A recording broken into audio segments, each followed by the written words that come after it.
Voting wraps up there 7 p.m. Eastern time tonight. Let's get the read on this from a former Georgia congressman himself. I'm talking about Doug Collins, kind enough to join us right now out of Gainesville, Georgia. Congressman, great to have you.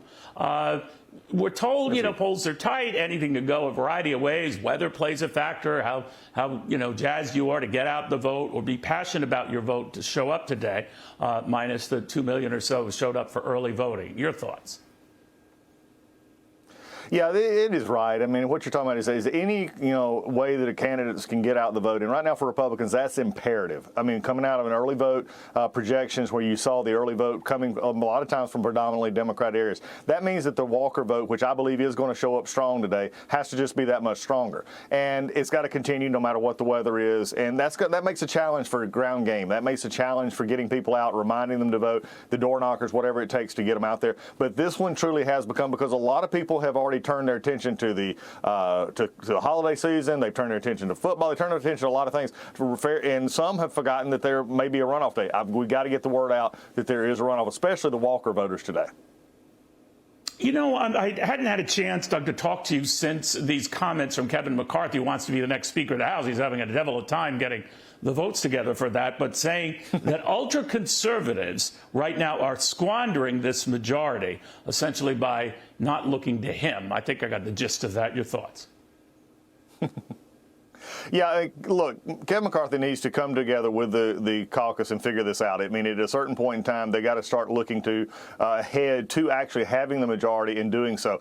And at this point in time, if it's concessions, if it's what they want in the rules package, figuring this out. But also, I have to say as well, if Kevin gives too much to the ones who are wanting change, then you've got a lot in the caucus who says we're not going there. So he's in a tough spot right now. I think he can find a way to do this, but it's something we need to get by as Republicans. We're going to understand that if we don't have a majority, if we can't get 218 votes on a speaker vote or the bills that'll come next year, then we're simply giving speeches. And I think that's the one thing that this Congress and this new majority needs to understand. Do they want to be giving speeches, or do they want to find a way to actually impact through legislation so that they can then negotiate with the Senate to get the most conservative package they can? Is it his speakership to lose? How do you see it?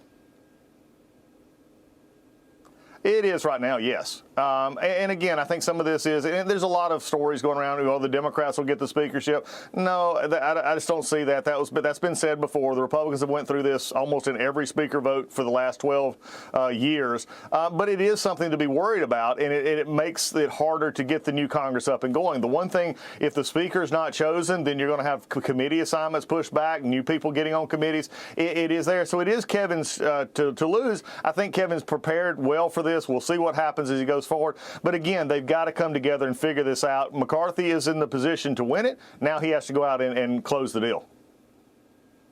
All right, we'll follow closely. Doug Collins, great catching up with you, my friend. Be well.